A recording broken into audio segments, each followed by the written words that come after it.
सास लाई शहर की बहू। गुटकेपुर गांव में शकुंतला अपने बेटे रितेश के साथ रहती थी। रितेश की अब शादी की उम्र हो चुकी थी। शकुंतला उसके लिए लड़की ढूंढने की तैयारी शुरू कर रही थी, लेकिन शकुंतला की ख्वाहिश थोड़ी ज्यादा थी। रितेश बेटा, मैंने सोच लिया है, मैं तो तेरे लिए शहर की बहू लाऊंगी। लेकिन माँ, ये सब। बेटा तू चिंता मत कर, बस तू मंडप पे बैठने की तैयारी कर। बहुत इतराती है ना सब आसपास की गांव की औरतें कि मेरी बहू तो ऐसी है वैसी है। मैं दिखाऊंगी, अब देखना मैं अपनी इज्जत बढ़ाने के लिए कैसे लाती हूँ शहर की बहू। ठीक है माँ, आप शहर के बहू लाओगे कहाँ से? अरे कविता है ना, मेरी बचपन की सहेली, यहीं पर रहती थी इसी गांव में। लेकिन जब वह 20 बरस की हो गई तब उसके पिताजी को बड़ी नौकरी का बुलावा आया और वह शहर चली गई। उसी की बेटी है मानवी, उसी के साथ तेरा ब्याह होगा। मैंने तो बात भी कर ली है और कल शगुन भी भेजूंगी। बचपन की सहेलियां शकुंतला और कविता एक दूसरे से मिलती हैं और दोनों आपसी सहमति से रितेश और मानवी का रिश्ता पक्का कर देते हैं और चंद दिनों में रस्मों रिवाजों से उन दोनों की शादी भी हो जाती है। शादी की बात मुंह दिखाई के दिन गांव की सारी आस पड़ोसन की औरतें शकुंतला के घर इकट्ठा हो जाती हैं। चल बहू, अपना ये मुंह घूंघट से छुपा ले। छुपाऊं? लेकिन क्यों? मीन विन छोड़ बेटा, तू वैसा कर जैसा मैं कहती हूँ। अरे जब तू चेहरा नहीं छुपाएगी तो कैसे करेंगे मुंह दिखाई रस्म हैं? शकुंतला मानवी के साथ सभी के सामने आती है। सभी मानवी का चेहरा देखते हैं तो सारे आश्चर्यचकित हो जाते हैं। किसी की नजर ना लगे। अरे वाह वाह, कहाँ से ये बहू लाई हो शकुंतला बहन, एकदम कोहिनूर के जैसे। हाय, नजर ना लगे इस कोमल से चेहरे को। वाकई में तू बड़ी भाग्यशाली है शकुंतला, जो तेरे घर में एक शहर की बहू आई है। वही तो, रूप रंग चाल चलन कितना सुंदर है मानवी बहू का। पढ़ी लिखी भी है और इतना होनहार भी है। मैंने तुम सबसे कहा था ना कि मेरी बहू लाखों में एक होगी। मैं अपने वादे की पक्की हूँ।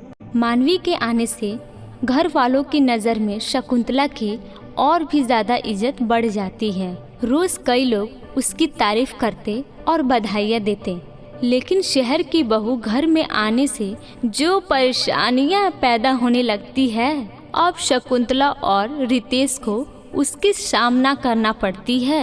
मम्मी जी, ये क्या है यार? क्या है यार मतलब? मैं क्या तेरी यार हूँ? हैं? तमीज उमीज कुछ सिखाई नहीं क्या कविता ने? आई डोंट नो, मॉम को ही फोन करके पूछ लो ना। आई डोंट नो थिंक कि मुझे कोई तमीज नाम का सब्जेक्ट था। उफ़ो।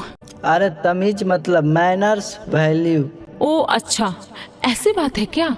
खैर ये सब छोड़िए, देखिए ना, मुझे कुछ अच्छा नहीं लग रहा। एक तो ये डब्बा टीवी सेट कि इसमें दिन भर में 10 बार केबल जाती है, कि ऊपर से घड़े का पानी पी पी कर मेरा गला खराब हो जाएगा। देखो तो, मैंने एक बार सिलवट्टा यूज किया तो इसकी वजह से मेरे हाथों में कितना छाले आ गए हैं। ऊपर से मेरा स्किन सेंसिटिव है और ये गर्मी, उफ, ढंग के तो पंखे भी नहीं हैं। इनको तो लग रहा बूढ़े हो चुके हैं ये।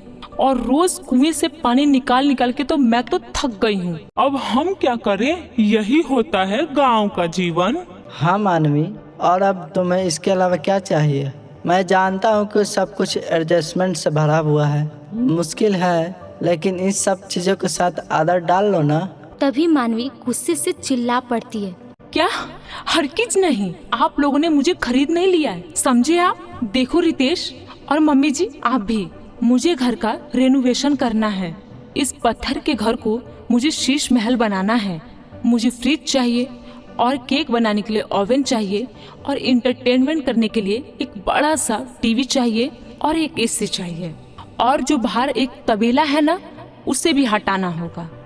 मानवी की मांगों को सुनकर शकुंतला और रितेश दोनों हैरान हो जाते हैं। अरे मानवी बहू, आज सुबह चाय की जगह कुछ और तो नहीं गटक लिया? ये कैसी बहकी हुई बातें कर रही है? अरे जो ये तेरी मांगे है ना, इसे हम कैसे पूरा कर सकते हैं? ना, हमसे ना हो पाएगा। अरे ऐसे कैसे नहीं होगा, आपको करना ही होगा। जमीन बेच दो, गहने बेच दो, जो करना है करो। मुझे इस खट्टारा लाइफ को अच्छी और क्लासिक लाइफ बनाना है। अगर ऐसा नहीं हुआ ना तो मैं मायके चली जाऊंगी। अरे नहीं, ऐसा मत करो, मैं इंतजाम कर रहा हूँ, तुम बस थोड़ा सा वक्त दे दो। Okay, I remember. लेकिन ये थोड़ा वक्त ना ज्यादा वक्त हुआ ना तो इसका अंजाम बुरा होगा, तो देख लेना। मानवी भरे बाजार में बाजार करने जाती तो वो वेस्टर्न और छोटा कपड़े पहनते, जो उसको सभी लोग देखकर उसकी निंदा करते और उसकी बुराइयां करते। अरे शकुंतला, कैसी बहू है तुम्हारी? भरे बाजार में छोटे कपड़े पहन के घूमती रहती है। तुम्हारी नाक काटने का पूरा बंदोबस्त कर रखा है तुम्हारी शहर की लाई बहू ने। हमें तो लगा शहर की बहू है, होनहार एकदम हटके होगी, लेकिन ये तो तुम्हारी इज्जत की नैया पार करने में तुली है। शकुंतला को इन सब बातों का काफी बुरा लगता है और वो गुस्से से मानवी को चिल्लाती है। मानवी बहू, तुम्हारी अकल क्या घास चरने गई है? अरे माना कि शहर की लड़की हो, लेकिन थोड़ा तो इज्जत रखती मेरा और अपने पति का। आपने तो बड़ा मान सम्मान किया है मेरे मांगों का। रितेश, क्या हुआ? तुम्हारा इंतजाम हुआ कि नहीं अब तक? कि लगता है कि 7 जन्म के बाद ही होगा। ब्लडी इडियट पीपल, गांव में ही धस के रह जाएंगे। गांव के लोग ना गांव में ही धस के रह जाएंगे। और रही मेरे छोटे कपड़े पहनने की, तो गलती गांव वालों के नजरिए में है, मुझ में नहीं। मेरा जो मन करेगा, जैसा करेगा मैं वैसा ही करूंगी। ना तो आप मुझे रोक सकती हो और ना मैं कभी अपने आप को रोकूंगी। You get it. मानवी अकड़ दिखाकर अपने कमरे में चली जाती है।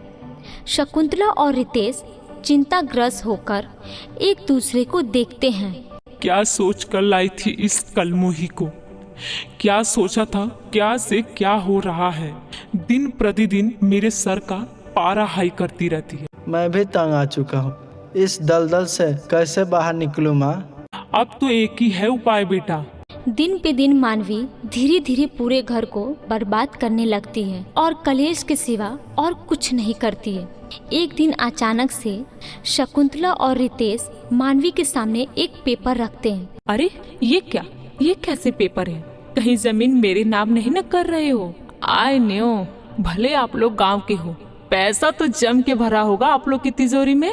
वेल, अपनी प्रॉपर्टी मेरे नाम करने के लिए तो thank you so much Ritesh and mummy ji. अरे बैल बुद्धि, जरा कागज को हाथ में उठाकर तो देख ले, खड़े खड़े ही ख्याली पुलाव पका रही है। जब मानवी कागज को अपने हाथों में उठाती है तब वह देखती है कि वह तो तलाक के कागज हैं। अरे ये क्या?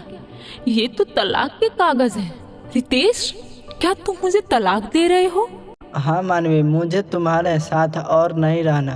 तुम माँ की सहेली की बेटी थी। अरे जरा तो मान मर्यादा का पालन कर लेती, शहरी अंदाज में गांव की दुनिया को अपना बसेरा बना लेती। नहीं, तुमने वैसा नहीं किया। उल्टा तुम तो हमारे जमीन के पीछे और स्टैंडर्ड ऑफ लिविंग के बलबूते हमें ब्लैकमेल करने लगी। पता नहीं क्या हो गया था मेरे दिमाग को, जो मैंने तुम्हें अपनी बहू बनाने को सोचा, लेकिन नहीं, आज तुमने मुझे सीख दे ही दी। चाहे वो गांव की हो या शहर की, जो लड़की अपने से बड़ों को प्यार और इज्जत देती है, वही बहू सर्वगुण संपन्न होती है। व्हाटएवर। अच्छा है, मुझे भी बोर हो रहा था यहाँ पर। अब तो मैं डायरेक्टली NRI से शादी करूंगी। लाओ पेपर लाओ। मानवी साइन कर देती है और इस प्रकार सास को अपने गलत सोच का एहसास हो जाता है और आगे जाकर रितेश की शादी एक गांव की सुशील लड़की से शादी होती है और वह अपना सुखी संसार गुजारने लगते हैं।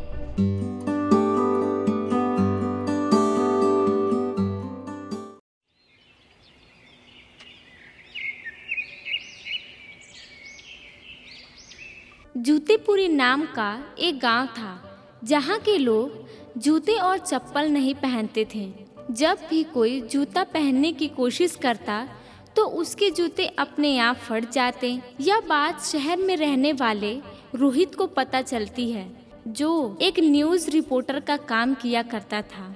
उस न्यूज के लिए रोहित जूते पूरी गांव पहुंच जाता है। आज मैं जान कर रहूंगा कि क्या यह अफवाह सच है या बस एक अफवाह ही है। यहाँ की सारी बातें लिखकर न्यूज चैनल पर जाकर रिपोर्ट तैयार करूंगा। पहले मुझे यहाँ के गांव वालों से बात करनी पड़ेगी। जैसे ही रोहित गांव में कदम रखता है, उसके जूते फट जाते हैं। अरे यह कैसे फट गया? अचानक से उसी वक्त निशांत नाम का एक लड़का उसी रास्ते से पैरों का मलहम लेकर अपने घर जा रहा होता है और वह रोहित से कहता है, इस गांव में जूते और चप्पल कोई नहीं पहन सकता। भैया यह इस गांव का श्राप है। जो कोई भी इस गांव में आता है उसे बिना जूते का ही इस गांव में घूमना पड़ता है। तो मतलब यह अफवाह नहीं, सच है। इन गांव वालों ने तो काफी तकलीफे वाले दिन देखे होंगे। हाँ, यह गांव में तो तीसरे दिन किसी के पैरों में कुछ न कुछ तकलीफें होती रहती हैं। मैं खुद अपनी माँ के पैरों के लिए मलहम लेकर जा रहा हूँ।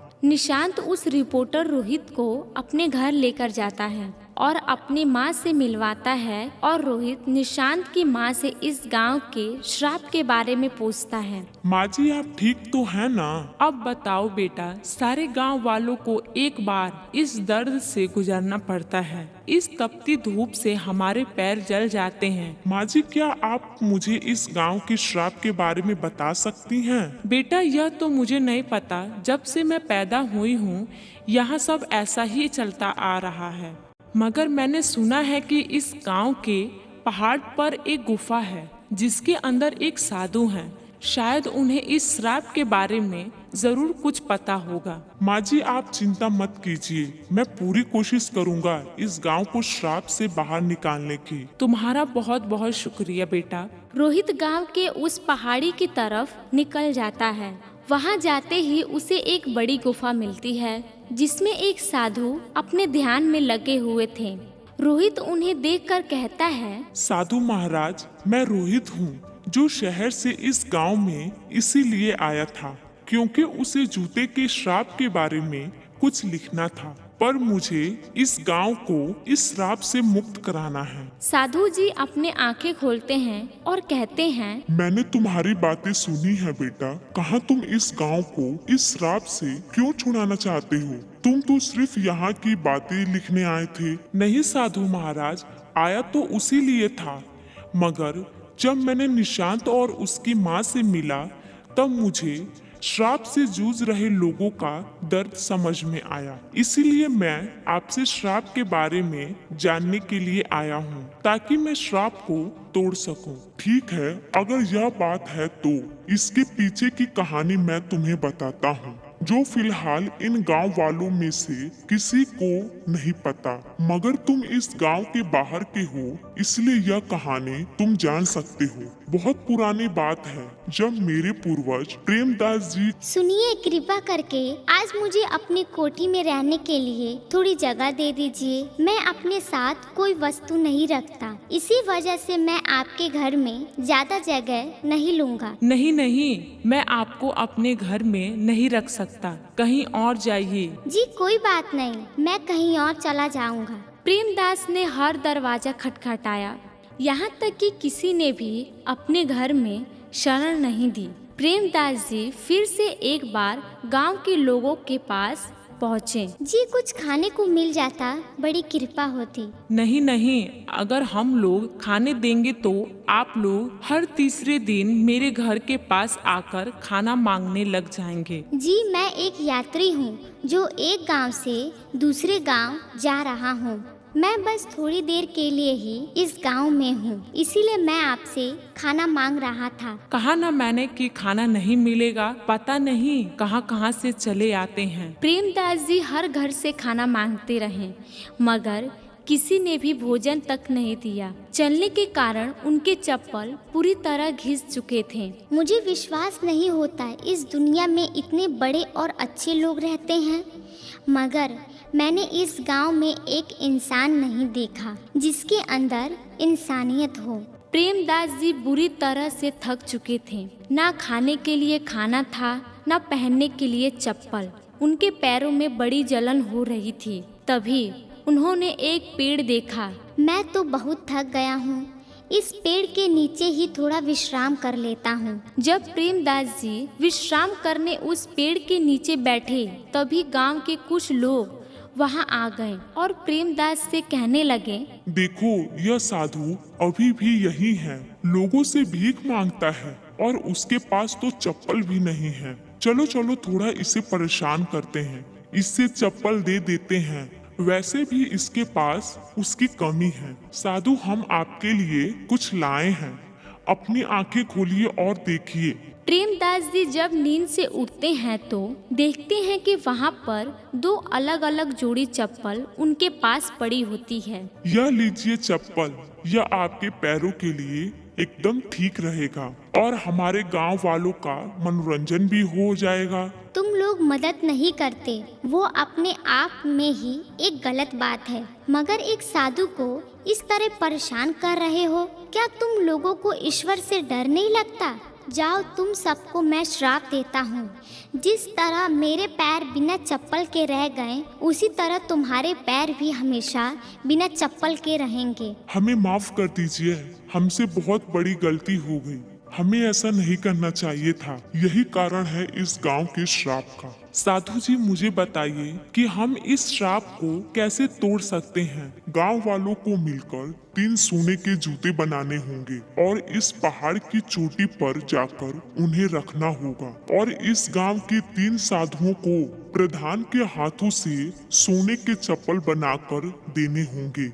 तब जाकर यह श्राप खत्म होगा और इस गांव में फिर जूतों की बारिश होगी। जी मैं अभी जाकर गांव वालों और प्रधान से मिलता हूँ और उन्हें यह बात बताता हूँ। रोहित पहाड़ से नीचे उतरकर प्रधान के घर पहुँचता है। प्रधान जी आपसे मिलकर मुझे बहुत खुशी हुई। शुक्रिया। मैं एक रिपोर्टर हूँ, मुझे गांव के इस जूते के श्राप के बारे में आपसे बात करनी थी।